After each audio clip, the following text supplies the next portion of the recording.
bener, simple banget, sederhana banget. Aku setuju banget. Dan dari kesederhanaan ini perfect lah hitungannya. Iya. Perfect banget. Iya. Tapi kalau aku pribadi tetap lebih prefer Yang kompleks. yang kompleks, yang bener-bener dicurahkan semua pemikiran. Dune Part 2 lebih layak daripada Anora. Oh ya, untuk ini ya. Nah, memang ya karena kalau menurut gua Dune dan Substance itu ya, kembali lagi soal Dune yang sci-fi dan ini, kadang-kadang itu kalau dibandingin film yang simple kayak gitu lebih ada depth-nya gitu loh. Iya, iya. Itu doang sih. Kalau Iya, Dune iya, itu ya Dune bagus lah gitu, tapi depth-nya nggak ada gitu. Gua nggak ngerasa ada keterikatan emosional as a Messiah gitu. Masa sih? Iya, karena itu tuh film gimana ya gue ngejelasin. Tapi Dune gini, Dune menurut Ya. gue masalah fatalnya ya Dune. Itu sequel, itu aja.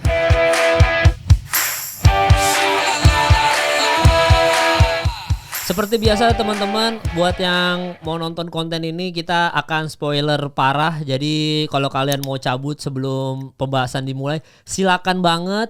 Tapi yang jelas seperti episode pertama ya, gue tuh selalu mengglori-glorikan Anora gitu. Nah ternyata dia menang best screenplay, original screenplay, Clean sweep dia. Apa? Iya gak sih? Kalau nggak salah gue, kalau gue nggak salah ya, clean sweep kayaknya. Maksudnya dia dapetin 5 nominasi, 5 menang, ya gak sih? Iya, pokoknya dia tuh menang screenplay.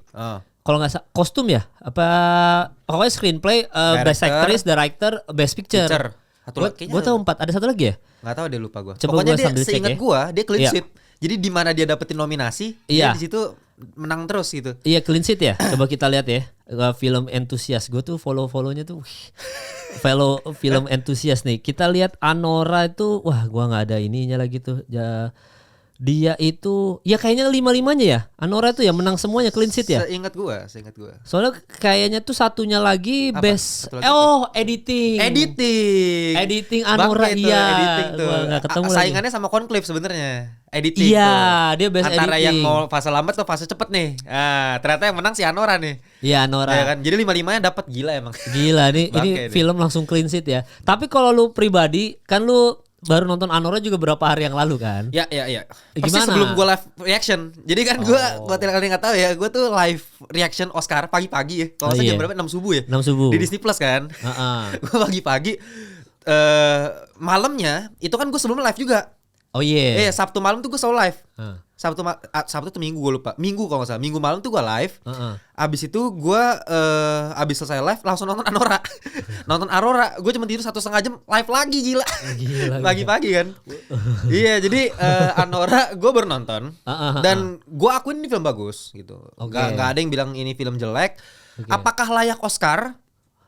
Layak Oscarnya apa dulu satu-satu? Misalnya dari Best Picture atau Best Picture dulu dari berarti. yang Best nominasi Picture dulu. kan ending ya. Jadi Yeah. dari editing dulu dari screenplay, original screenplay. Original screenplay udah gue tebakan gue udah bener. Anora. Original screenplay tebakan gue bener. Kalau nggak salah antara dia sama The Substance. Kayaknya gue waktu itu nembaknya The Substance. Substance ya? Kayaknya. Gua ada save-nya gua. Original Oke. screenplay. Lu jadi original screenplay lu Awalnya, setuju?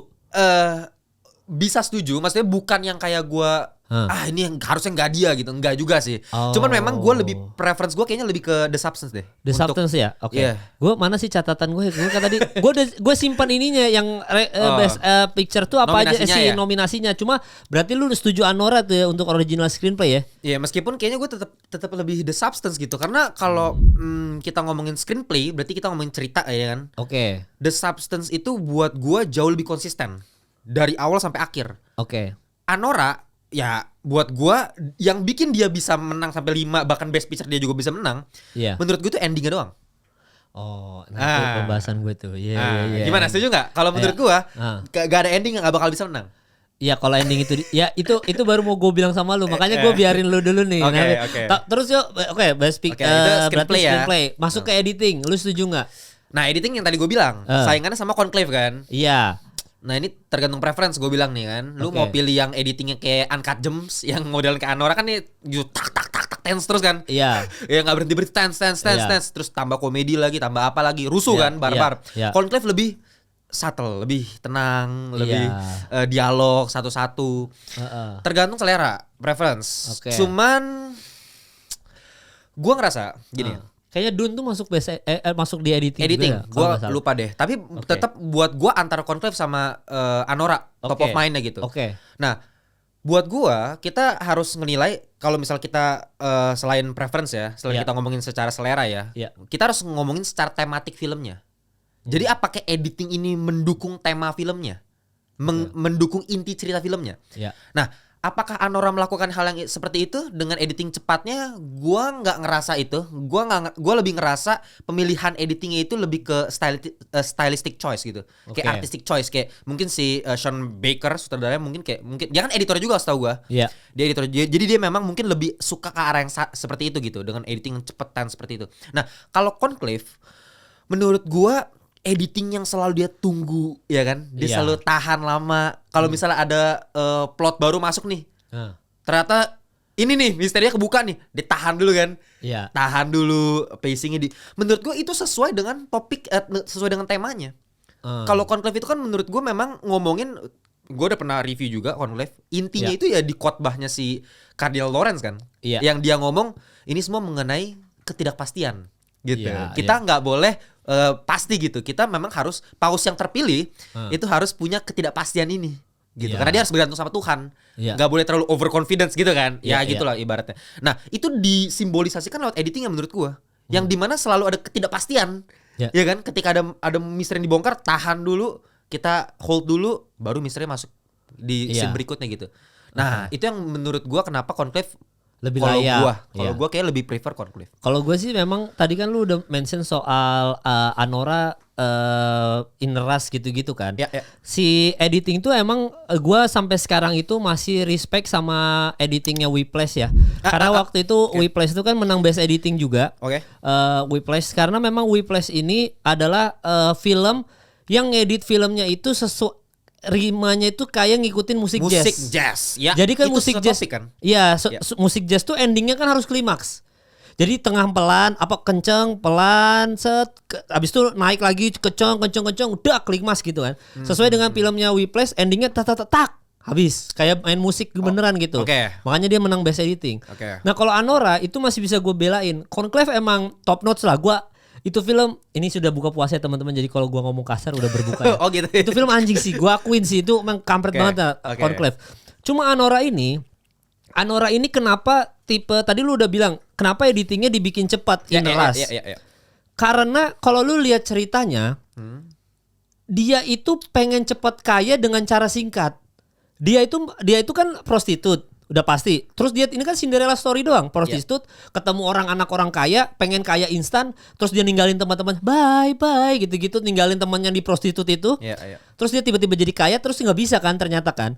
Dan kalau lu perhatiin, itu tuh editing Inner Rush-nya Anora itu cuma di awal doang sampai sequence ke-6 atau ke berapa gitu. Jadi begitu dia downfall, begitu dia udah udah di kantor polisi, dia udah ketemu orang tuanya, udah yang scene. Itu udah act 3 dong. Udah berarti sequence 7 kan? Udah act 3 sequence 7 lah.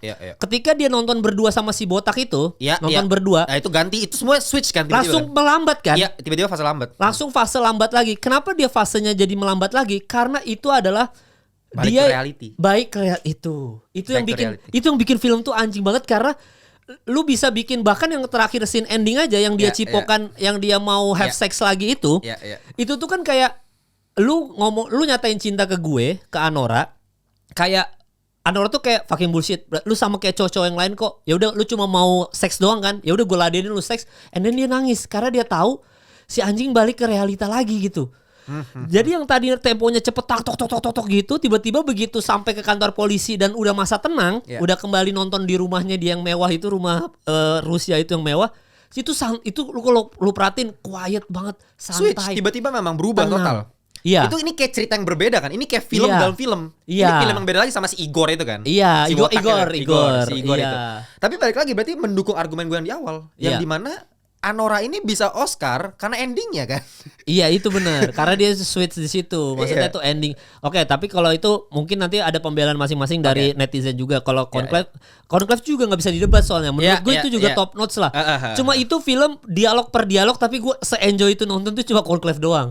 Maksudnya nggak ada ngantuk-ngantuknya sama sekali. Karena dia ngasih tense-nya tuh dari dialog dia yang wah, dibuka satu-satu tuh nggak lu kayak tiba-tiba kayak si ini.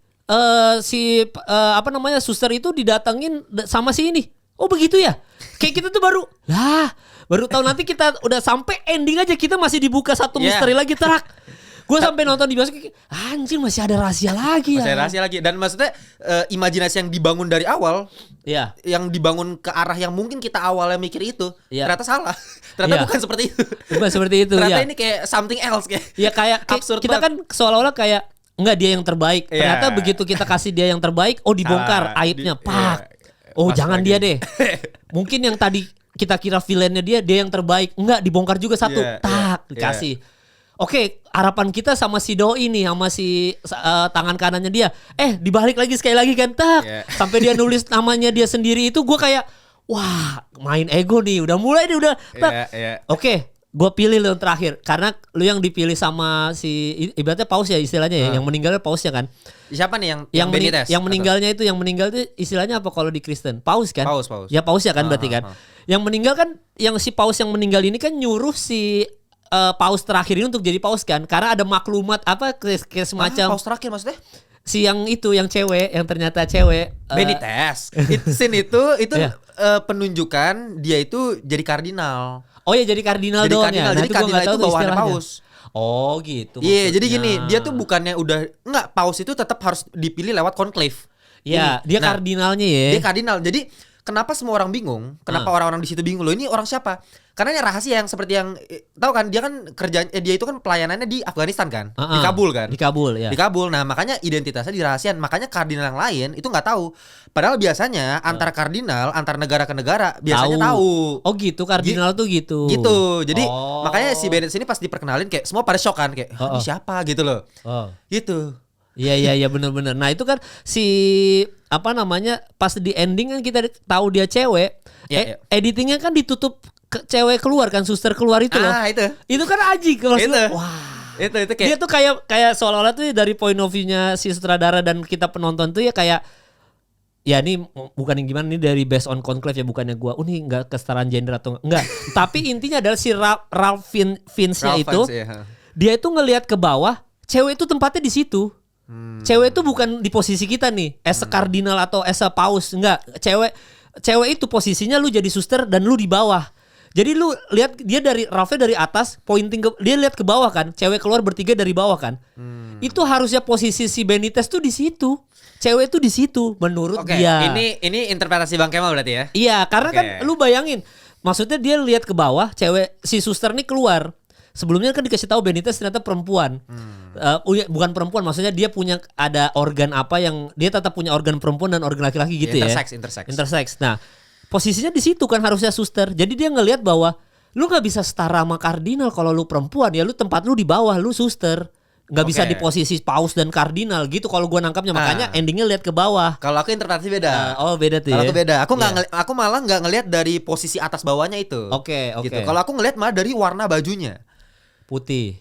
Dan pergerakan susternya dan ekspresi susternya. Karena kalau misalnya kita lihat di sepanjang film sebelumnya, suster-suster ini kalau misalnya lihat mereka itu ketika berjalan itu selalu tertata. Ingat gak yang pas di lapangan? Kan berjejer. Terus bajunya warna hitam kan? Hitam. Nah, tertata, terus diam, tenang. Nggak ada yang happy kan? Sepanjang ini. Di akhir kayak apa? Freedom ya. Bahagia. Ketawa. Baju warna putih. Nah, itu menurut aku itu pesan feminisnya ditaruh di endingnya itu. Maksudnya lu nggak boleh sosok cowok di atas cewek, nggak, lu setara. Buktinya calon paus lu aja ada darah perempuan gitu. Iya itu dia. Karena gini. Oke, ini yang sebenarnya gue udah pernah ngomong juga di waktu itu film Dark Nuns, tahu nggak filmnya? Ya Dark Nuns ini. Drakor. Ya Song Hye Kyo. Ya, aku juga pernah bahas di situ. Dimana aku bahas 3 agama yang monoteis. Iya. Kristen, Islam, sama Yahudi. Ini kan 3 agama yang monoteis kan. 3 agama ini sama-sama punya kemiripan, yaitu dimana 3 agama ini sering disalahartikan patriarki kan. Iya. Iya kan? Kayak semua harus cowok, pemimpinnya cowok, apa-apa cowok. Iya kan? Sama, 3 agama itu basicnya sama menurut aku. Nah, ini yang pengen dikembangkan nih dengan pemikiran modern, pemikiran progresif. Makanya lewat conclave ini kan ada perbedaan, ada 2 pendapat kan. Ada yang tradisionalis, ada yang progresif. Yang tradisionalis si kardinal Itali. Iya si Itali itu lupa. Ya si itu tradisional. Iya, dia mau mengembalikan Tedesco. Dia mau mengembalikan semuanya kebalik ke masa lalu. Tahu enggak kenapa dia mau kayak gitu? Kenapa itu? Karena itu pengen balikin misa Latin. Itu apa sih misal Latin itu apa tuh? Gue tuh Kristen Protestan ya. Iya. Bukan Katolik, tapi gue udah coba cari tahu. Jadi sebenarnya sebelum tahun 1960 Katolik itu tuh misalnya misa Latin, pakai bahasa Latin. Oke. Nah, cuma sejak tahun 1960-an, sejak Konsili Vatikan kedua, misa Latin tuh mulai digantikan. Jadi layanan itu bahasa daerah. Supaya apa? Supaya bisa lebih menjangkau masyarakat yang lebih luas. Oke. Nah kan, itu artinya apa? Lebih modern. Iya. Nah, si Tedesco ini itu pengen ngebalikin ke era itu. Si Tedesco. Iya. Oh iya. Dia pengen balikin misa Latin itu supaya gereja tuh tetap tradisional, karena menurut dia makin lama kok makin modern banget nih. Oke. Makin nggak ke yang seharusnya. Itu benar dia kan? dia kan nggak mau nih yang gengnya Ralph nih nggak mau dia balik ke tradisi. Makanya ada kepisah dua kan. Iya. Makanya si satu lagi tuh yang Bellini kan, Aldo Bellini kan. Iya. Itu kan dia pemegang progresif juga. Iya. Dia pengen meneruskan legasinya Si Paus yang meninggal. Paus ya. itu progresif. Makanya itu yang menurut aku digambarkan lewat endingnya juga, karena feminisme menurut aku itu termasuk ke progresif tadi. Oh gitu. Iya. Iya. Kalau lu nangkapnya gitu ya? Nangkapnya gitu, karena Iya. sepanjang film itu semuanya menurut aku mengenai feminisme tuh kenceng banget. Termasuk yang misalnya kayak sebenarnya ini makanya menurut gue tuh Conclave itu gilanya, bahkan menurut gue bisa layak best picture juga sebenarnya. Iya. Karena dia tuh bener-bener nge-setup dari awal. Kayak contoh misalnya di yang mereka pertama kali si Benitez itu diperkenalin. Iya. Ya kan? Iya. Pertama dikenalin. Ingat gak doanya apa dia? Ya gue lupa sih ya dialog, tapi semuanya kaget. Iya. Iya, nah itu dia doanya itu kan ada satu kalimat di mana dia doain itu suster. Iya kan? Ya, dia kan doain suster tuh. Iya, Terus si suster langsung senyum, set. Iya. Kenapa? Karena selama ini suster nggak dianggap di situ. Iya, nah makanya gue tuh ada satu scene yang dia ngasih si suster yang kayak suster kepalanya itu loh, yang dia ngebongkar si Isabella Rossellini. Iya, dia ngebongkar itu terus dia cabut kan. Habis itu dia cabut tuh setelah dia ngebongkar. Dia yang gini bapak segala macam. Dia yang ngundang si suster itu untuk ngancurin si suster yang kulit hitam itu kardinal yang kulit hitam itu. Terus dia cabut kan. Karena memang selama ini mereka tuh nggak diperhatikan segitunya. Maksudnya nggak didengar. Itu dia. Nah makanya pas ending itu gue nangkapnya itu adalah mungkin ya benar, gue akhirnya dapat poin masalah freedom. Tapi gue kayak selama ini lu underestimate perempuan. Segitunya lu nggak ngasih kesempatan mereka, padahal calon paus lu nextnya ini ada darah perempuannya. Dan itu si Ralph-nya itu ngelihat ke bawah kayak seolah-olah nggak, perempuan tuh tempat lu di bawah tuh. Di situ lu jadi suster, nggak bisa di posisi kita atas ini nih, maksudnya as a paus, as a ini. Makanya gue nangkapnya gitu, makanya dia tuh kameranya lihat ke bawah, bukan lihat sejajar. Nah kalau lihat sejajar berarti udah kesetaraan tuh. Kalau dia lihat ke atas ceweknya, berarti cewek di atas daripada cowok. Makanya dia lihat ke bawah. Makanya gue langsung wah, editing sama sinematografi.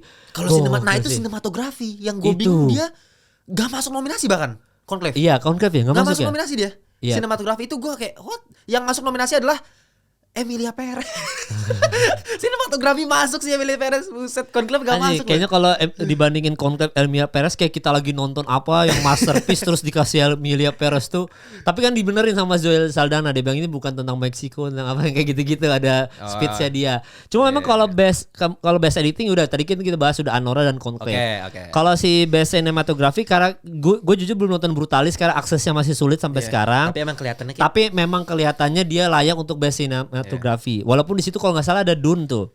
Sempat ada pembahasan kenapa nggak Dune Part 2. Bahkan Nosferatu. Iya, bahkan Nosferatu ya. itu saingan gue pas kemarin mau reaction ya. Itu gue harus prediksi kan sebelum ininya nominasi dibaca penang dibacain, gue prediksi dulu tuh. Makanya gue liat anjing Dune dewa mampus si Denis Villeneuve nih kan. Terus si Nosferatu bangsat banget ini kemarin gue nonton. Terus si itu Brutalis kan gila. Terus Anora. Wah, itu kayak gue nggak bisa milih tuh awalnya. Iya, ternyata Brutalis ya. Berarti kan dua film itu kita udah nonton. Nosferatu sama Dune kita udah top notch nih menurut kita berdua. Tapi kan Brutalis kita dari kemarin tim kayak Brutalis nonton di mana ya? Tapi emang dari klip-klipnya sih emang kayak anjing sih visualnya. Iya, kalau lihat dari trailernya aja emang gila sih. Visualnya sih. Dia emang menang di visual kayaknya. Iya, dan gue waktu nanti masuk ke Best Actor sebenarnya. Brutalis kan karena dia menang Best Actor si Adrien Brody kan. Gue malamnya sebelum Oscar itu gue nyempatin diri nonton A Complete Unknown. Karena tinggal di CGV Pacific Place doang. Dan itu tinggal gue harus nonton yang jam 9 malam. Karena itu habis selesai taraweh kan. Jadi gue harus ngejar itu. Karena gue yakin besoknya udah pasti gak ada. Malam itu Gua ternyata nonton bareng Lutesa. Lu tau Lutesa kan? Oh, nonton bareng lu Tes. Iya, gua kaget ada Lutesa dan ada pokoknya ada teman-temannya. Enggak sengaja. Nggak sengaja ketemu. Tiba-tiba bilang, Mal nonton Mal. Iya nonton. Gua tebak lu nonton Complete Unknown. Iya kita nonton Complete Unknown gitu. Jadi sama-sama memang nonton Complete Unknown. Dan di situ gue ngobrol. Timothée Chalamet kan menang SAG Award itu kan. Award itu dia menang Best Actor kan. Gue bilang kayak gini. Lu udah nonton Anora belum? Dia bilang belum. Nah itu gue belum sempat sama nonton Substance. Gue belum sempat kata Lutesa gitu. Terus gue bilang, wah hidup lu masih panjang sih. Masih ada 2 film bagus lu belum nonton. Berarti nafas untuk hidup bahagia lu masih panjang. Gue bilang gitu. Tapi lu Anora harus nonton. Karena feeling gue menang Best Picture. Dia langsung ngomong, wah Best Picture iya. Dan Best Aktornya menurut gue Adrien Brody. Lu harus nonton Brutalis. Tapi gue juga belum nonton. Tapi Adrien Brody yang menang. Beneran menang anjing. Adrien Brody menang. Si Anora menang Best Picture. Itu gue nonton Complete Unknown tuh. Makanya pas di situ gue tuh dari trailer aja gue udah tahu Adrien Brody ini bisa menang. Itu baru dari trailer aja. Kita belum nonton filmnya aja udah Best Cinematography. Berarti kan segila apa itu film? Karena kalau best kalau menurut gua dibandingkan Best Actress, Best Actor ini lebih dipredik lebih enak sih, lebih gampang diprediksi. Ya kalau aktor aktris ya. Iya, karena kalau aktor itu kan ya menurut aku ya saingan yang paling berat itu ya Adrien Brody sama Ralph Fiennes. Iya, Ralph Fiennes. Sisanya menurut aku ya Timothée Chalamet ya udah, walaupun dia nyanyi bener ya, dia nyanyi beneran. Iya. Kalau scene awal, jujur aja scene awal anjing nih masih Timothée Chalamet banget. Tapi begitu dia nyanyi yang Woody itu langsung wah ini siapa Bob Dylan. Ini tuh Bob Dylan nih. Dylan banget. Gue dari situ dia habis nyanyi main gitar scene awal itu udah habis itu gue seterusnya kepala gue dia Bob Dylan. Bagus. Tapi memang itu tapi belum levelnya belum di kayak kok Ralph Fiennes itu dari opening scene kan dia. Iya. Bebannya tuh kayak berat banget kayak dia bawa anjing gua harus jalanin konklep ini gitu kan. Gua harus milih yang bener gitu. Dan Paus itu bener ya bener-bener real bisa ngedirect orang dari dalam kubur ya. Istilahnya tuh yang dia jalanin catur ya kan? Iya, tapi dia udah meninggal, tapi dia masih bisa jalanin caturnya dia dalam itu kayak real, kayak orang-orang bilang Conclave tuh gambaran Paus itu kalau meninggal masih bisa gerakin pion-pionnya mal. Dalam hati gue, Conclave tuh wah. Dan gue nggak tahu ternyata pemilihan soal Conclave aja sepolitis itu, maksudnya ya liciknya, intrik dan liciknya tetap ada, tapi sepolitis itu gitu. Jadi kayak menunjukkan bahwa ya udah, maksudnya di dunia dimanapun tetap ada korupnya, tetap ada kayak gitu-gitunya. Iya, overall ya, makanya gue waktu pas review Conclave juga gue sempat dikritik nih sama umat Katolik ini. Oh iya. Sempat, biasalah ya, pastilah ya. Namanya udah agama kan udah sensitif ya. Iya. Ya pasti ya gue paham lah kalau misalnya gue dikritik dan sebagainya. Ya lagi-lagi karena yang kritik gue tuh, ya maksudnya mereka tuh bilang kayak ya udahlah namanya juga film dan sebagainya ya karena memang bukan itu yang gue bahas kan. Iya maksudnya yang gue bahas kan memang filmnya nih yang gue bahas, makanya gue selalu pisahin agama sama film kan nggak bisa disatuin lah. Iya soalnya kalau gambaran Conclave sekali lagi kita ngomongin soal film ya, film di Conclave ya. Di Conclave emang licik, intrik dan korup-korupnya tetap ada, dilihatin di situ. Dilihatin di situ. Jadi di situ tuh digambarin ketiplek bener-bener segamblang itu. Dan itu kalau lu nonton, gila ya pemilihan Paus aja segitu intriknya gitu loh. Apalagi lu kalau tahu film sebelumnya, ini sekali lagi ini kita ngomongin film. Tahun 2015 apa 16 yang menang ada Spotlight. Spotlight lebih gila lagi nggak? Ya kan? Dan itu real true story di Boston loh. Real true story. Kalau gue gak usah jelasin apa maksud film Spotlight, takutnya ada yang salah kaprah lagi. Tapi segitu gamblangnya dia menggambarkan tentang gereja-gereja di Boston di film Spotlight gitu. Ya makanya gue bilang tuh Conclave ini tuh sangat memecah pendapat gitu. Jadi argumennya banyak banget. Interpretasi itu bisa macam-macam. Kayak ada yang bilang misalnya kayak Conclave itu terlalu main aman. Aku dengar gitu. Banyak, aku dengar juga beberapa review juga ngomong ini terlalu main aman nih, nggak ngasih lihat agamanya, terlalu nggak terlalu berani untuk nge-explore lebih masalah korupsi di gereja dan sebagainya. Iya, gitu. Tapi kalau aku ngerasa ini kayak basically human aja gitu kan, nggak mencoba untuk nge-explore sisi korup dari gereja, nggak mencoba untuk memperlihatkan sisi magis dari Paus dan atau itu sebagainya. Masalah tentang soal dalam tanda kutip ya berhubungan badannya pun cuma sepintas aja, dia cuma ngomong itu doang kan. Gereja progresif begini-gini, lihat aja yang kayak Spotlight, Spotlight. Cuma sepintas aja, maksudnya nggak digambarin segamblang Spotlight, tapi dia cuma selintas itu dia ngomong buktinya bla bla bla bla bla. Nah, gue langsung wah Gitu doang. Iya, Jadi iya. emang tipis-tipis aja mereka nggak yang ya benar-benar. Karena mereka masih ya mungkin ya menjaga nama baik juga kali ya, maksudnya nama baik Pastilah. agamanya dan ini sih. Pasti kan juga udah izin ke Vatikan sebagainya kan. Ya Pasti mungkin udah pasti sampai situ dan Vatikan ngasih tahu ya memang ada intrik yang ini, lu kasih lihat ke film yang ini aja gitu. Karena kalau enggak ya diserang semua orang. Iya bener. Nah, tapi itu maksudnya Conclave ini juga pesannya juga ada yang nangkep, misalnya ini Iya. pesan untuk ngekritik gereja. Tapi kalau buat aku nih misalnya nih, kalau aku malah lebih nangkepnya kalau Conclave itu malah nyindir Gereja. gereja. Kalau aku ngerasa gitu. Jadi kritik tapi dalam cara nyindir. Oh. Makanya kayak soalnya gini, ini mungkin ada, ini agak masalah juga nih. Iya. Cuman ya kalian bisa lihat beritanya lah. Iya. Kan tahu lah, maksudnya paus yang sekarang, Paus Fransiskus itu kan pemikirannya progresif. Semua orang tahu lah, maksudnya dengan toleransinya dia, dengan humanismenya dia, gitu. Kalau misalnya kita compare sama misalnya kayak Paus sebelumnya Benedictus 16. Nah itu ini persis digambarin sama Conclave loh. Jadi Benedictus 16 dulu itu tradisional. mulai mencoba untuk ngembalin misa Latin yang tadi. Nah, ketika Paus Fransiskus gantiin, stop lagi misa Latinnya. Berarti bener Paus Fransiskus itu progresif banget. Jadi digambarin di Conclave ya. Mungkin memang di situ fiksi jatuhnya tetap Conclave ya. Fiksi ya, tapi entah kenapa mencoba menyisipkan. Eventnya kayak seolah-olah menyindir hal yang real gitu. Lah gitu lah. Kalau kita lihat IMDb aja sebenarnya dia tulisannya konspirasi thriller.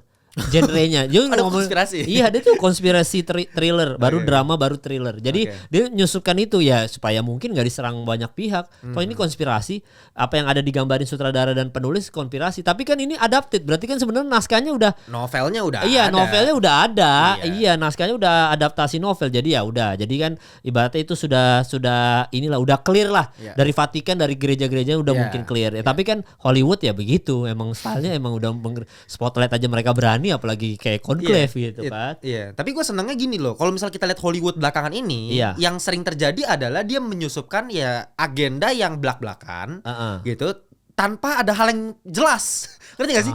Tanpa ceritanya lu nggak ada apa tiba-tiba lu masukin agenda begini kan nggak ada hubungan sama cerita gitu loh. Kayak misalnya apa Eternals misalnya nih MCU ya kan tiba-tiba si Fastos tuh ciuman sama cowok tiba punya kayak lu ngapain lu nggak narusin itu kan nggak ngaruh ke cerita ya.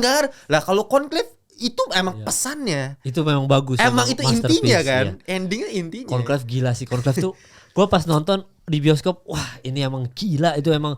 Wah, gue angkat tangan deh soal penulisan skrip. Maksudnya itu, lu kan selalu bilang tuh yang masalah 1 kakak 7 ponakan, dia tanpa effort lebih, tapi kita udah merasa ini film sampai banget sih gitu kan. Iya. Conclave salah satunya. Oh iya. Walaupun sebenarnya ininya dia cukup intens ya, cukup. Ada dramatisasinya lah. Apa musiknya tuh, soundnya itu loh. Bagus banget. Soundnya tuh ini intimidasi banget, intimidatif lah gitu. Nah itu skornya kalah sama siapa kemarin deh?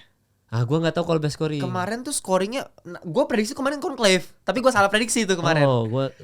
Salah ya. Salah gue. Siapa ya? Lupa gue kemarin. Ya, scoringnya tuh kemarin. Ini Emilia Perez. Brutalis. Oh Brutalis lagi. Iya soalnya gue belum nonton, kita belum nonton soalnya. Iya, kalau jangan Brutalis. Ya, tapi dari trailernya gila sih soundnya. Iya sih. Gitu yang kayak ini udah naik ya. Kayak ini apa Life is Beautiful gitu loh film yang kayak gitu-gitu. Kayak The Boy Strip pajama gitu. Udah imersif ya, udah masuk banget. Ya udah. Tapi Conclave itu lumayan intimidatif sih. Dan dia cuma kasih sound itu dan dialog doang dan ekspresi. Lu tahu Conclave itu artsy banget yang dia gambarin paus dari segala negara datang itu. Terus dia ngambil shot satu-satu kayak iklan pada ngerokok. Abis itu ngerokok terus abis itu dikasih lihat puntung rokoknya banyak kayak gitu-gitu. Humanis banget bro. Ngegambarin kardinal. Gue juga baru tahu istilah kardinal itu ternyata begitu sih. Gue soalnya nonton tanpa gue tahu agama Katolik gitu. Jadi gue real nonton film aja. Tapi jujur ya, gue kan makanya gue kan bukan Katolik nih. Iya. Gue juga agak kaget pas tahu kardinal tuh ngerokok. Agak shock gua. Ya gue juga makanya. Gue cukup shock dan itu digambarin gamblang dan dikasih lihat puntung rokok yang banyak kan. Makanya apalagi nge-vape tadi skor ini. Iya, ada yang nge-vape kan. Lagi bareng. Iya, nge-vape gitu. Iya, maksud gue kayak gitu-gitu. Gue langsung nyari tuh. Emang kardinal emang beneran boleh ngerokok? Dan nge-vape ya. Gue langsung nyari gitu. Ternyata memang tidak dianjurkan, lebih ke gitulah, lebih ke ya kalau ya semua Kristen sama lah, mau Katolik mau Protestan mau apa, menurut gua Kristen sama. Maksudnya kalau misalnya merusak tubuh kan merusak bait Allah, gitu kan. Nah mungkin kalau Katolik tuh lebih kayak lebih ada tradisinya, lebih ada tradisi apa sih namanya tuh kalau misalnya ngikutin leluhur gitu. Ya gitulah, ya tradisi lah bisa gue bilang. Jadi kalau misalnya emang kebiasaannya seperti itu di negara itu gitu loh sama keluarga lu gitu. Makanya kalau misalnya kayak Hio kan juga boleh kan Katolik kan. Iya. Gitu loh. Iya benar. Makanya jadi based on apa culture di negara masing-masing. Ya gitu. Mungkin Gua di negara mereka gitu. Harus ngerokok setiap kali ngobrol-ngobrol ya udah. Lebih ke menghargai kan obrolan gitu. Iya itu juga. Gue jujur aja gue tadi yang lu bilang misa Latin terus habis itu kardinal. Gue baru tahu penjelasan yang Benitez aja baru ngeh gue. Oh maksudnya kardinal gitu. Karena gue nonton emang pure nggak tahu agama Katolik. Tapi maksudnya langsung nangkap intinya kan. Langsung nangkap. Itu bagusnya kalau itu gitu gila. Iya emang gila sih. Emang walaupun yang satu scene yang gue menurut gue agak cringe memang scene bom itu sih. Gue yang tiba-tiba yang di atas. Iya tiba-tiba ada bom tuh kayak cakep itu. Ya cakep sebenarnya. Tapi itu ngasih red herring gitu. Iya sebenarnya. Siapa Benitez? Benitez. Nah, Bang Kemal tuh pas nonton film ini pas ada bom 2 kali berarti kan. Yang dari luar terus habis itu yang bener-bener sampai masuk. Iya. Itu ada kepikiran kalau misalnya yang ngeledakin bomnya tuh si Benitez gak? Nggak ada kepikiran. Cuma kalau aku sampai kepikiran gitu. Karena memang gue sampai bingung kok bisa aksesnya tuh sampai ke masuk ke persidangan ini. Karena kan pasti sidang paus para kardinal ini kan harusnya dijaga ketat gitu loh. Nah, itu dia. Makanya gue kepikiran kok itu bom bisa masuk sampai ke posisi persidangan ini. Itu maksud gue terlalu cheesy. Iya, terlalu diadain, terlalu cheesy. Maksudnya untuk lu bikin Benitez superior gitu, jadi hero-nya gitu, lu terlalu mentang-mentang Benitez Kabul, Afghanistan kayak gini-gini. Aku ngerasa itu red herringnya. Iya, jangan-jangan. Kalau aku ngerasa gitu, makanya aku juga pernah ngobrol sama teman aku juga. Itu ngerasa gitu. Awalnya memang kira malah pada kecewa. Pada kecewa sama ending Conclave karena mereka maunya Benitez ketangkep. Beniteznya ternyata dalang dari semuanya. Gitu. Tapi kalau aku malah jadinya bagus. Bayangin kalau misalnya si Benitez ternyata kan lebih cheesy lagi ya. Gue tinggal bioskop itu bilang ngapain lu best picture, aneh bang.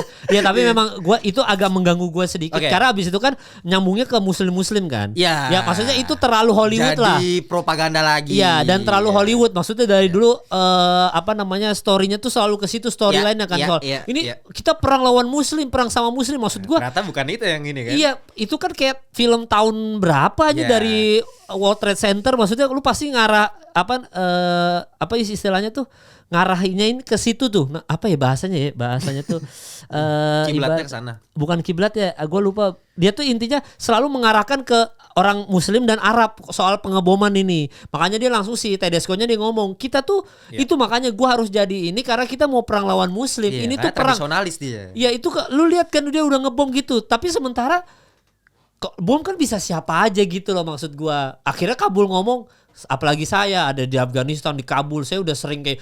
Nah maksud gua kayak ya terlalu itu aja sih agak merusak kalau menurut gua. Tapi kalau gua ngerasa sih kemungkinan besar itu narasinya selalu diarahin ke situ. Emang pasti mesti kayak mungkin kita nih yang mungkin lebih logis, lebih realistis. Kita mungkin nggak ngerasa kalau misalnya ada plot seperti itu kayak nggak selalu kayak gitulah gitu kan. Iya. Tapi kenyataannya emang pasti pakai begitu. Iya benar. Pasti dong. Masyarakat ya nggak cuma Kristen, pasti Islam juga mungkin mikir kalau misalnya ada apa, ini Kristen nih, kan gitu. Kristen juga pasti kayak, wah ini ada apa, ini Islam, kan pasti ini manusia men. Iya pola pikirnya gitu pasti ya. Pola pikir gitu. Cuma memang ya mungkin ya kayak kita udah tahu lah ada beberapa berita yang kalau pas mau misa Natal atau apa segala macam tiba-tiba ada bom orang teroris yang bawa gitu-gitu ya. Dan selalu disangkut-pautkan sama Muslim memang benar. Cuma ya itu tuh terlalu ini aja, terlalu gue tahu narasi lu mau lu arahin ke situ. Nah tapi kan gue tuh nggak masuk ke logika aja, maksud gue ada muslim rela-rela datang ke persidangan tanpa penjagaan, apalagi mungkin pakaian lu secara look lu udah kelihatan orang Islam gitu ya, masa lu nggak dicegat sih sama pengamanan gitu. Nah itu mungkin karena Bang Kemal nggak kepikiran si Benitez kan. Iya, sekarang kalau lu bilang Benitez mungkin gue setuju. Jadi make sense. Karena itu gue bilang kok bisa meledak di persidangan. Loh kita segampang ini deh. Lu bisa gak ngeledakin bom di gedung DPR pas lagi sidang? Gak mungkin kan? Iya. Nah ya kecuali yang ngeledakin anggota DPR-nya juga. Iya itu dia. Itu doang udah. Makanya Pablo Escobar bisa ngeledakin karena dia ada di sidang itu kan. Ya udah makanya itu aja sih yang agak ganggu. Tapi begitu lu bilang Benitez mungkin dalangnya supaya dia soalnya di setup di awal. Iya benar. Awalnya kan soalnya dia nggak punya identitas. Iya. Gak ada yang tahu dia sama sekali. Iya, itu benar. setupnya soalnya. Setupnya di situ dan Iya. kita tiba-tiba dia menang jadi paus kan, Iya, itu terpilih. kayak what the hell? Terus abis itu tiba-tiba salah lagi kan, Iya. dibantah lagi. Ya, dan dia termasuk manipulatif tuh. Dia bilang, lu dukung siapa yang jadi paus? Lu, Ralphnya ditunjukkan. Gue tuh percaya sama lu percayanya. Dibikin tuh cuci otaknya si Ralph tuh kan. Wah, gue percaya sama lu gini-gini segala macam. Sampai akhirnya Dia ada egonya kemakan juga. Iya, egonya makan juga. Tapi begitu dia muncul, nggak, kayaknya memang harus dia deh. Begitu bom itu kan. Kan pas penulis diri sendiri kan habis itu nggak lama bom tuh. Ya, jadi kayaknya settingannya Benitez juga tuh supaya ini momennya lu milih diri lu sendiri. Oh, itu aku karena ada pikiran malah gitu. karena udah gua drive nih, kayak gue percaya sama lu. Siapa yang lu pilih dari semua paus yang nominasi yang ada? Enggak, gue percaya sama lu. Enggak Tedesco, enggak siapa Benitez, enggak lu. Benitez, Tedesco sama yang bawa Bellini. cewek itu, Bellini, sama yang si Tedesco. kardinal kulit hitam. Adeyemi itu. Adeyemi. Dia bilang gue nggak peduli sama lu doang gitu. Sampai akhirnya dia kan yang punya suara paling tinggi kan dia sebenarnya. Gitu, si Ralph itu kan kayak gue oke, kayaknya lu deh semuanya. Wah anjing, yang mati gue. Kan Ralph selalu mimpin kan yang di bioskop apa yang gelap-gelap itu, kursi yang gelap-gelap kan selalu dia yang mimpin obrolan kan. Iya, karena dia Kayak penyelenggaranya. Iya, penyelenggara. Jadi kan dia main, wah anjir dia juga Benitez jangan. Tapi berarti kenapa nih? Kan dari tadi Bang Kemal udah ngomong, Conclave gila. Iya, Kenapa Anora. lebih tetap Anora? Yang menang. Iya, apakah emang coba dari segi rating kira-kira Anora berapa Conclave berapa coba? Ini kita 1 sampai 10 berarti ya? Iya, 1 sampai 10. Sebenarnya kalau secara Atau sama secara film gue sama-sama mereka berdua tuh di 9. Sama-sama di 9. Sama-sama Oke, di 9. oke. Karena ingat gak di waktu kita bikin konten 1 kakak 7 ponakan, Iya. gue tuh selalu mention soal bikin lagu yang analoginya pakai bikin lagu iya, yang gue bilang yang sederhana itu bikin lagu sederhana tapi dinikmatin banyak orang tuh lebih sulit daripada yang berskill. Karena kalau lu punya skill, ya lu bisa keluarin semua skill lo gitu. Tapi begitu yang punya skill disuruh bikin lagu sederhana yang enak belum tentu bisa. Karena dia merasa enggak, ini terlalu gampang buat gue. Tapi ternyata belum tentu bisa. Nah, Anora itu menggambarkan itu doang, menggambarkan bahwa lu gak usah bikin film sehebat Dune gitu. Lu gak usah bikin bawa agama kayak si Conclave gitu. Lu gak butuh bikin kayak biopik brutalis gitu. Gue cuma bikin tentang prostitut jatuh cinta doang. Tapi lu bisa nikmatin dan bisa masuk best picture. Gitu loh. Dan kalau ini nyambung ke best actress ya nih. Karena kan lu bilang lu tim Demi Moore kan. Demi Moore dong. Kita ngomongin substance. Kita ngomongin substance nih, misalkan nih substance. Kenapa enggak substance yang best picture atau kenapa enggak Demi Moore? Iya. Substance itu kan body horror genrenya kan. Iya.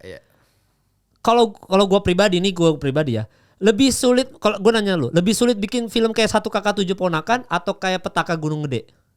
Lebih sulit mana? Iya, bikin film apa? Lebih sulit nulis skripnya dulu deh. Nulis skripnya lebih sulit nulis skrip 1 kakak 7 ponakan atau Petaka Gunung Gede kalau lu?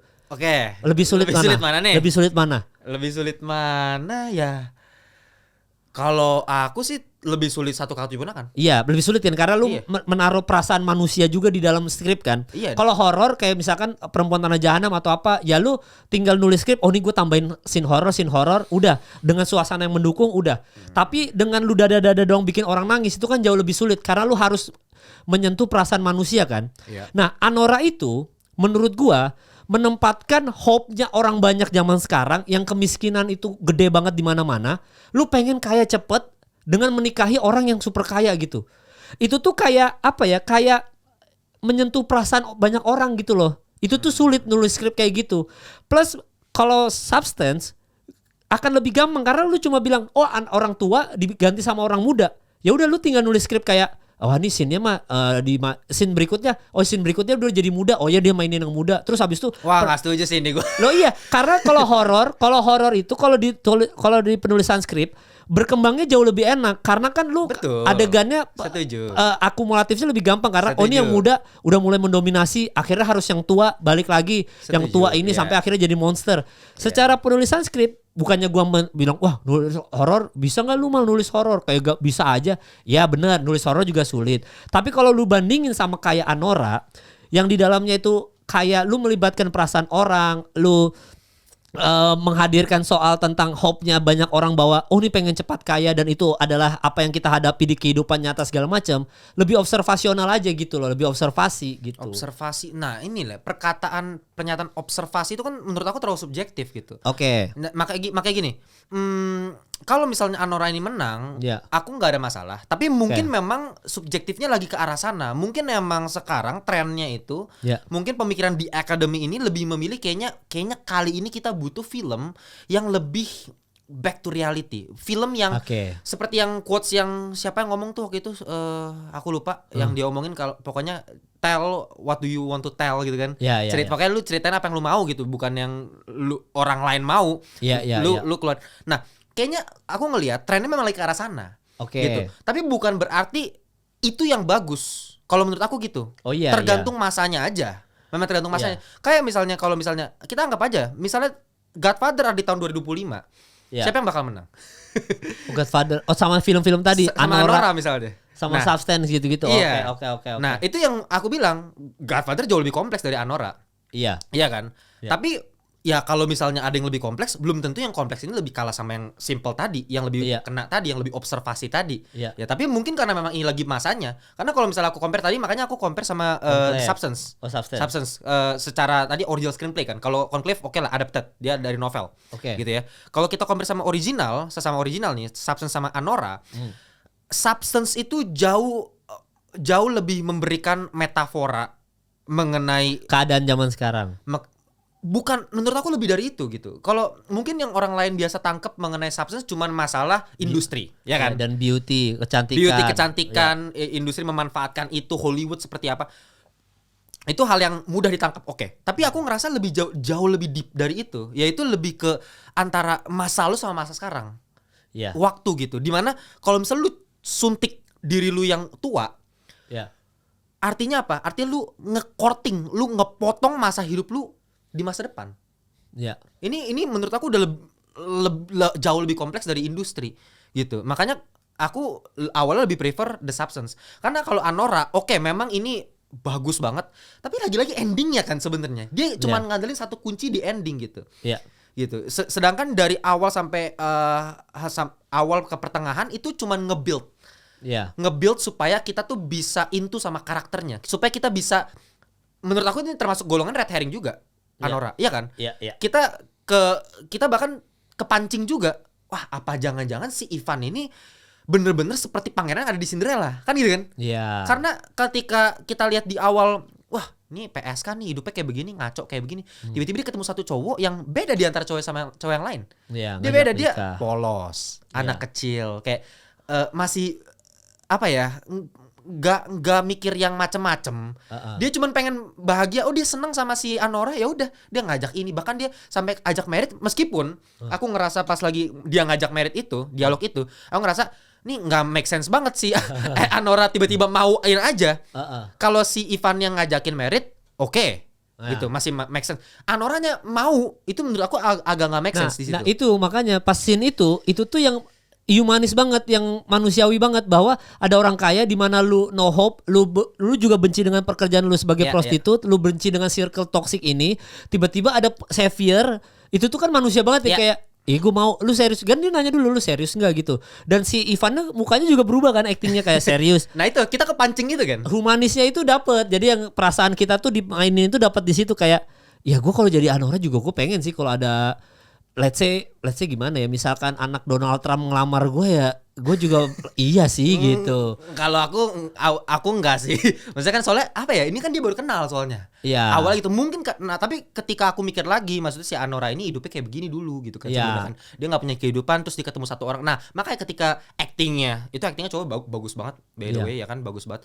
Dan dia beda dibandingkan yang lain. Kita mulai apa ya, mulai percaya sama cowok ini. Itu katanya adanya Calkins tuh yang menang tuh. Katanya gue lupa deh, apa itu apa dia, bukan, pokoknya si bukan ya, itu siapa sih yang adanya yang di Home Alone. Iya. Iya, itu si Kieran McCulkin. Oh ya, bukan si salah gue ya. Gue lupa. Nah, itu si cowok ini, makanya kita benar-benar benar-benar percaya gitu. Nah, sampai di titik di mana yang dia kabur kan dari pintu. Itu di situ tiba-tiba switch berubah semuanya.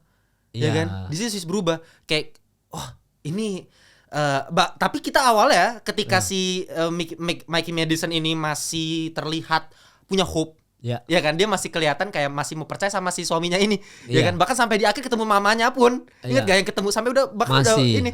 Dia masih mau kayak, aku sayang kok sama dia.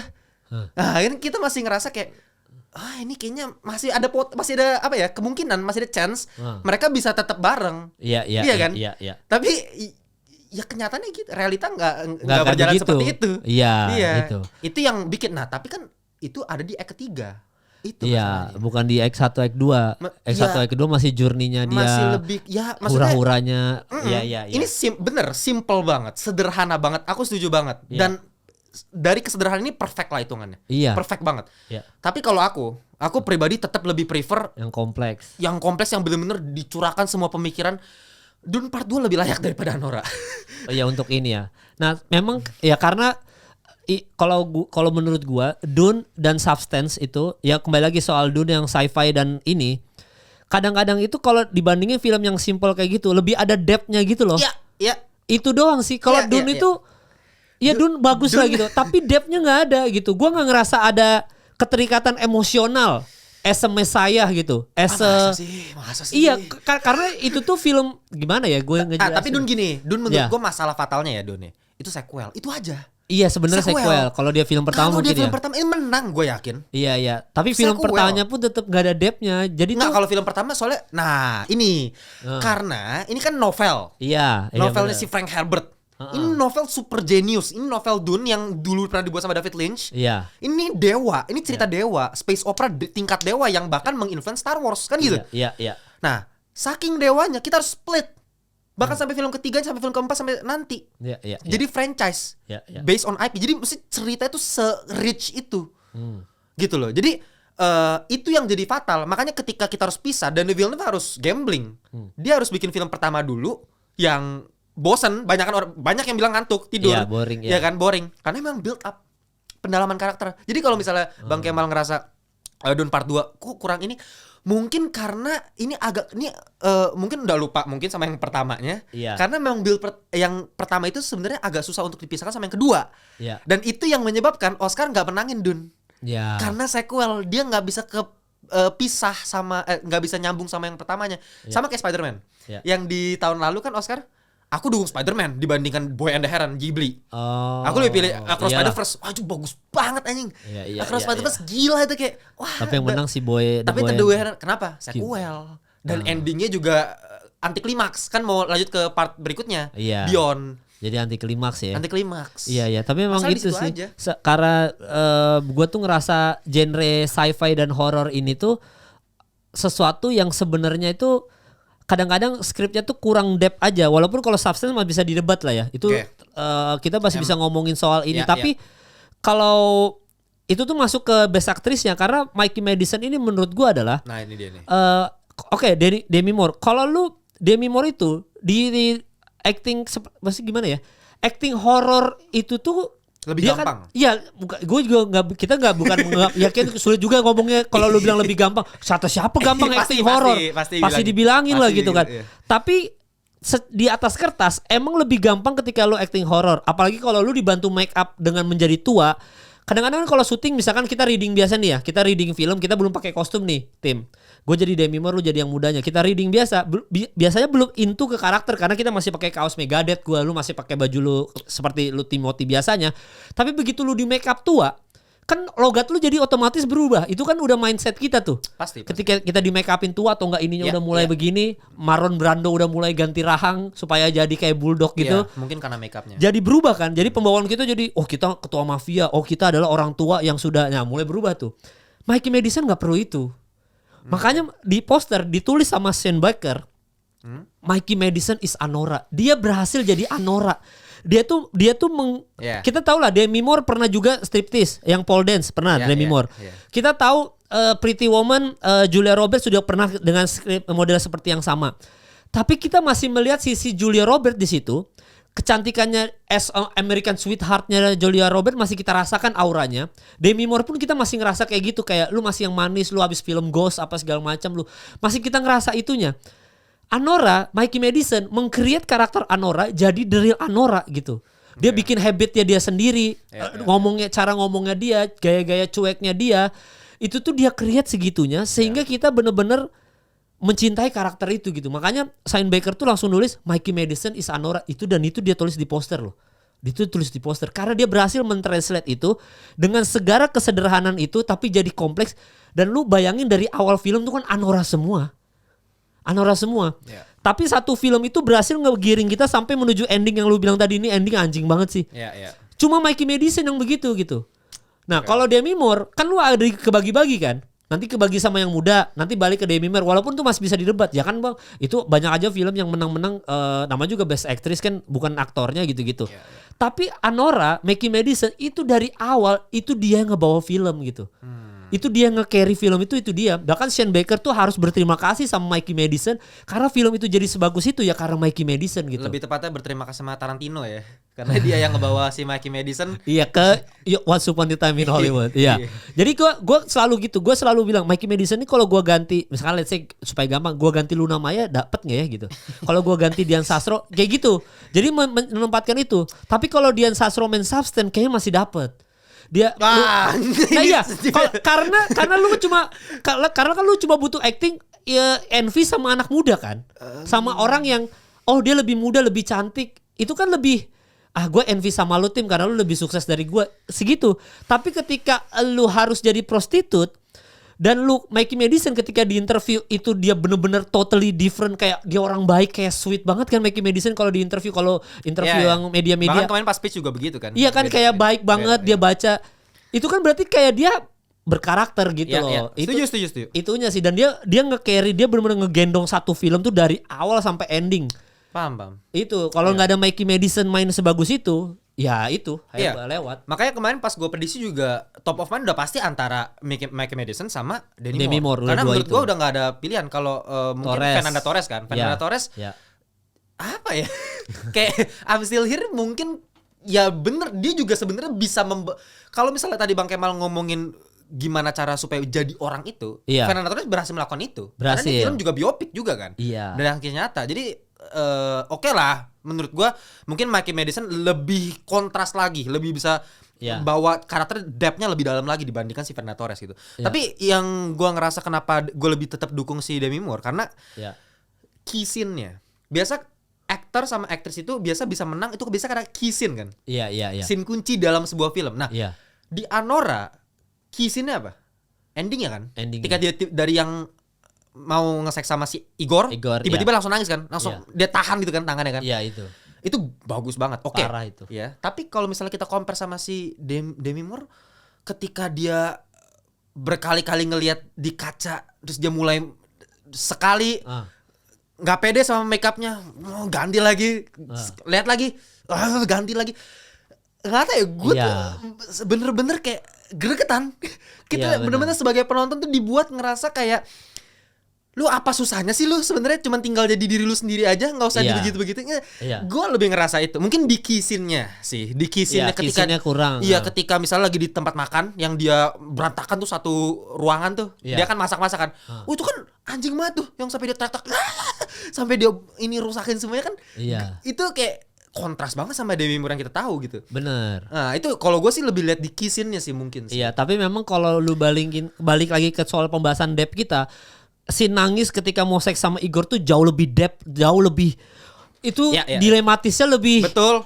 Makanya endingnya memang. Iya, itu emang makanya judul lu bayangin aja, judul filmnya aja Anora, kalau itu pasti bukan Iya, bukan Annie, bukan apa, tapi Anora gitu. Berarti kan dia itu emang itu film is all about Anora. Jadi kalau lu gagal ngebawa itu sampai ending, ini film hancur berantakan.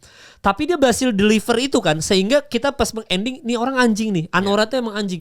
Makanya Anora itu emang bener-bener digendong sama dia doang, sama Mikey Madison. Maka kalau Demi Moore, lu masih ada ketolong sama yang lain. Maksudnya kalau kalau acting yang kayak gini-gini, kayaknya semuanya juga masih bisa lah. Lu ganti sama Julia Roberts pun masih bisa dia depresi gitu-gitu.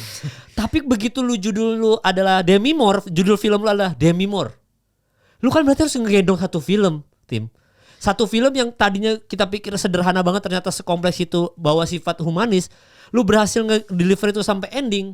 Ya itu yang bikin kenapa jadinya akhirnya Mikey Madison yang menang gitu. Kalau misalkan let's say tadi dia bukan tokoh utama banget, misalkan Ivan tokoh utamanya paling krusial, misalkan dia tokoh utamanya si Ivan, ya udah itu bisa didebat, Demi Moore bisa mungkin menang.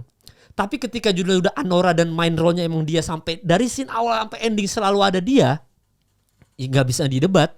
Dia berhasil deliver itu. Itu tuh emang udah, dan dengan segala observasinya dia, dengan habit yang dia bikin khusus buat Anora doang, entah dia makan permen karetnya atau apa, dia bikin habit-habitnya Anora gitu. Itu tuh menurut gue udah kayak, sudah sejak lama gue nggak pernah lihat acting sepure itu gitu, maksud gue. Kayak dia bikin habit kita believable banget, dengan mukanya dia yang innocent tapi gue ngerasa enggak, lu prostitut kok gitu, di mata gue lu prostitut. Itu tuh kayak convincing aja gitu. Gitu kalau gue sih, makanya makanya Mikey Madison begitu Anora, saya lagi bikin film simple, balik lagi ke statement gue, bikin film simple tapi bisa sehebat itu tuh lebih sulit ketimbang lu bikin kayak Substance, Dune yang udah jelas secara duit besar gitu, lu ditolong dengan segitu banyak kostum, segitu banyak ini gue masih tetap kasih. Iya, gue itu, tapi nggak apa-apa, maksudnya kan ada stand lo, ada stand gue, nggak ada masalah itu. Gue juga sekali lagi bukannya gue menyepelekan, nggak sulit bang bikin kayak Dune, Substance bener, tapi semua make up yang ada, semua kostum di situ tuh membantu lo gitu. Tapi kalau gue tuh gini loh, gue tuh kan gue seniman juga. Iya. Gue anak di kafe, gue hobi gambar. Iya. Ya, gue dari dulu suka gambar. Nah, kalau gue itu berkali-kali misalnya ketika dulu kuliah ya, dikasih tugas, lu pakai elemen ini, semakin banyak elemennya, semakin banyak hal yang keren yang bisa lu pakai, lu makin susah. Oke. Kalau gue ngerasa gitu. Ya. Jadi sama halnya kayak misalnya kita lagi mau milih mau beli barang. Kita lagi mau beli barang. Loh, ini banyak banget yang bagus. Kita makin susah milihnya. Ya kan? Satu barang. Ketimbang kayak cuman 2 doang yang bagus, yang lainnya jelek. Lebih gampang kan milihnya. Iya. Kalau gue sih lebih ngerasa gitu sebagai seniman. Iya. Kalau gue karena pernah tes jadi keaktoran juga gitu pernah main juga. Berasa sih emang main kayak Satu Kakak Tujuh Ponakan tuh jauh lebih sulit lah ketimbang gue misalkan main di Perempuan Tanah Jahanam gitu. Akan lebih sulit secara acting untuk deliver sifat manusia se-relate itu, natural itu, sepure itu tuh emang sulit gitu. Makanya buat yang nonton juga silakan kolom komentar didebatin aja gitu. Kita tadi ngomongin Conclave atau apa, kita nggak jelek-jelekin soal agama juga. Itu kita apa yang kita gambarkan dari Conclave aja, dari film Spotlight tadi sempat mention Spotlight juga. Soal ini lu menggambarkan kostum, orang-orang kostum, atau enggak lu menggambarkan orang-orang make up sulit juga bang gitu. Enggak, kita bukan ngebandingin. Enggak, kalau wardrobe ini ngebantu. Enggak, maksudnya semua itu sulit. Tapi pasti sekali lagi di antara pilihan sulit ini kan harus ada satu pemenang. Oscar kan gitu. Iya. Makanya kita cuma ngomongin sebatas itu doang. Kita semua respect sama semua pekerjaan filmmaker. Pastilah. Mau itu lu Astrada, mau itu lu wardrobe, mau make up, semua kalian top notch, semua kalian kerjanya sama-sama sulit gitu. Kita nggak jelekin film horror jauh lebih gampang, bikin Dune jauh lebih gampang. Enggak, kita bukan itu ibaratnya bukan ngarah ke situ tim ya, bukan ngarah, karena pasti kita ada yang ngomongin kayak gitu. Pastilah. Cuma di ending kita lurusin sebelum kita udahan, kita lurusin itu bahwa kita tidak meng-underestimate siapapun, kita tidak merendahkan siapapun tim ya. Iya. Dune tetap solid. Pilihan lu soal Demi Moore menang, gue tetap akui nggak salah pilihan lo gitu. Soal Anora tadi Mikey Madison juga mungkin menurut kalian salah, menurut Timothy salah, silakan komen aja. Karena ya udah, emang intinya kayak gini mah ya beda, kita ngebela stand kita masing-masing aja. Iya. Tapi gitu, Oscar tahun ini sih tetap menurut gue daripada Koda sama apa yang sebelum lagi Koda tuh kalau Everywhere Everyone Elaton sih anjing sih emang. Nggak, pokoknya Koda doang gue kecewa sih. Gue Koda doang. Tapi kalau ini gue, maksud gue tuh kayak ini yang termasuk susah kayak milihnya. Kompetisinya memang agak ribet. Lu kalau misalnya kayak tahun lalu, gue dari awal udah tahu nih Oppenheimer pasti Best Picture. Iya.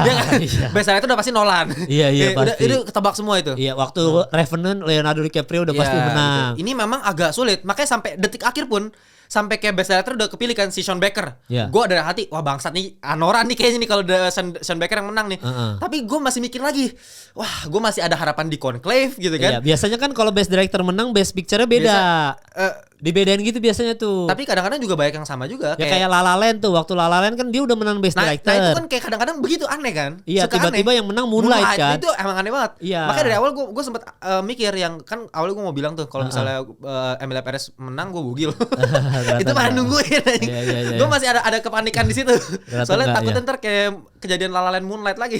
Iya, ternyata nggak ada. Ternyata sampai ending pun tetap kompetitif ya, maksudnya tetap sulit untuk dipilih. Tapi siapapun yang menang atau siapapun yang kalah, menurut kita berdua semuanya film tuh keren sih. Bagus. Aku akui. Kecuali Emilia Perez. Iya, kecuali Emilia Perez. Dan kita berdua belum nonton Brutalis, jadi kita nggak tahu. Mungkin nanti kalau gue sama Timothy udah nonton Brutalis, baru kita podcast lagi karena kita bisa akhirnya ternyata menang karena ini gitu. Kita mungkin kedepannya mungkin akan Mikey ya kali ya, tapi kita harus ya Mikey dulu berarti ya, Mikey apa segala macam yang lagi tayang apa lagi The Monkey kan, The Monkey paling terus itu. ada Snow White aja kali nanti ya Snow White paling penting itu. ya Snow White kemarin kan udah muncul tuh kan Ziegler sama Gal Gadot kan udah ya itu kayaknya bisa kita debatin ancur-ancur itu.